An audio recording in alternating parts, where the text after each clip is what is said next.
Welcome everyone to this session on developer tools and workflow. In this part of week 3, we are going to focus on fundamental topic, how the web works. Let's begin with briefly outlining what we will cover today. We'll start with understanding the difference between internet and the web. Then we'll move into the concept of web architectures with a focus on client-server model and also a brief look at peer-to-peer architecture. After that, I will explain the basics of HTTP, the protocol that powers the web, including how HTTP requests and responses work. We will then discuss APIs, which are essential in modern web applications, and I will show you how they fit into bigger picture. Finally, we will wrap up with a summary and a quick transition to the next topic. My goal for this session is to help you clearly understand the basic architecture behind the web, the protocol that enables communication, and how modern web applications interact through APIs.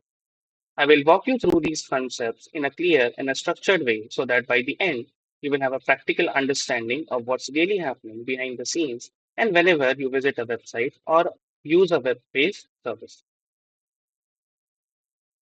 First, let's address a question that often confuses people. What is the difference between internet and the web?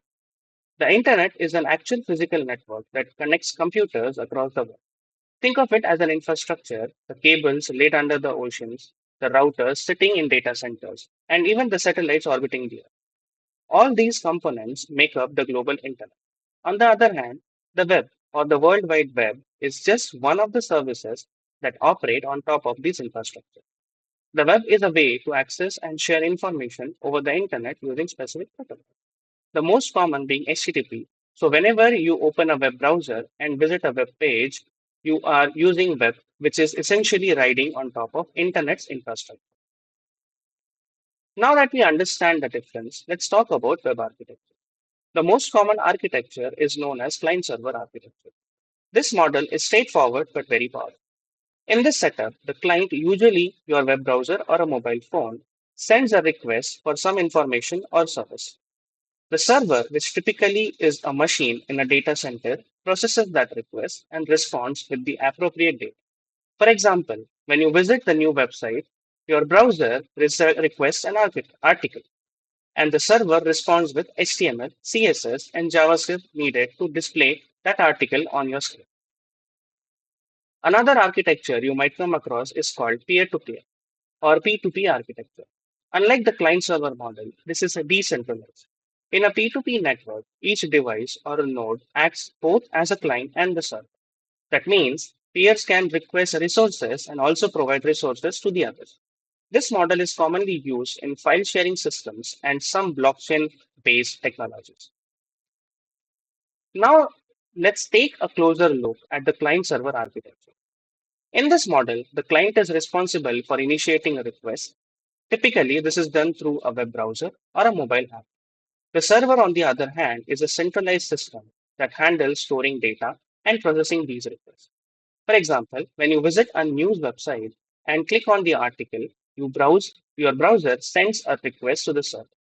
The server processes that request and sends back the necessary files, such as the HTML structure, CSS style sheet, and JavaScript scripts that your browser needs to render the web page correctly. At the heart of this communication between client and the server is a protocol called HTTP, which stands for Hypertext Transfer Protocol. HTTP is what allows web browsers and servers to exchange information in a standardized way. One important thing to understand about HTTP is that it is a stateless protocol. This means that each request is completely independent of the previous request.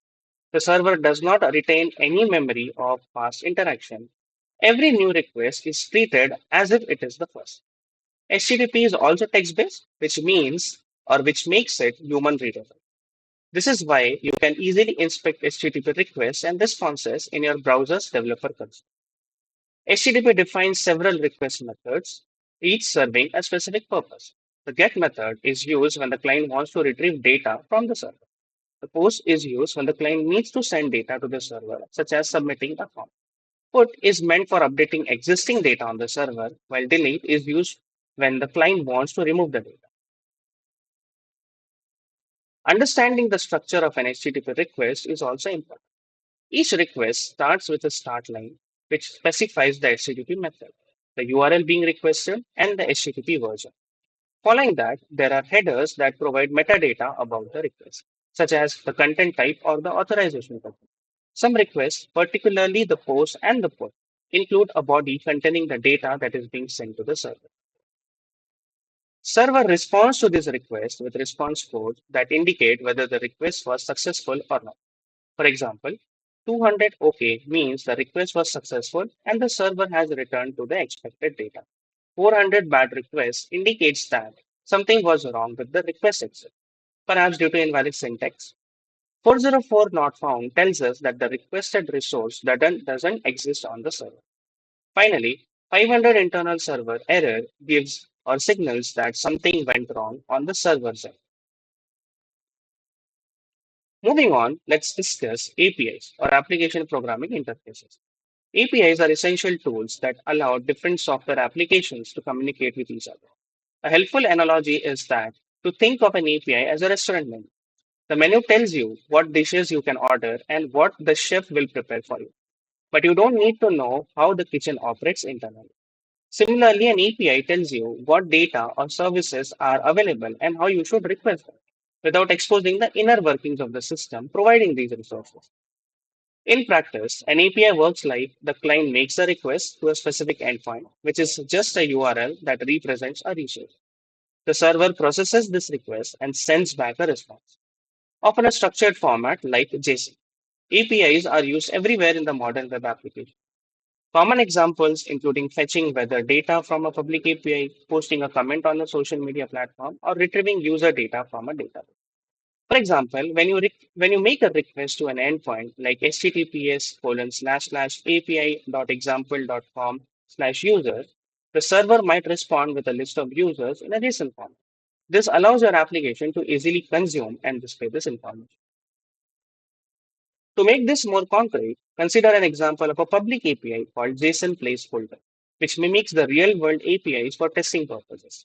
If you request the endpoint https:// JSON placeholder.ipcode.com post one, the API return data in JSON format representing a blog post.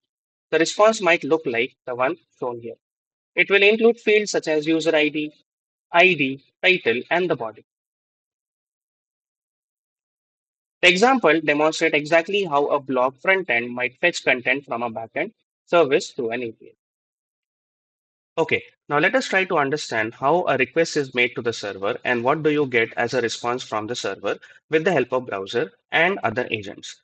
Okay, in this particular demonstration, we are going to use something called as JSON placeholder.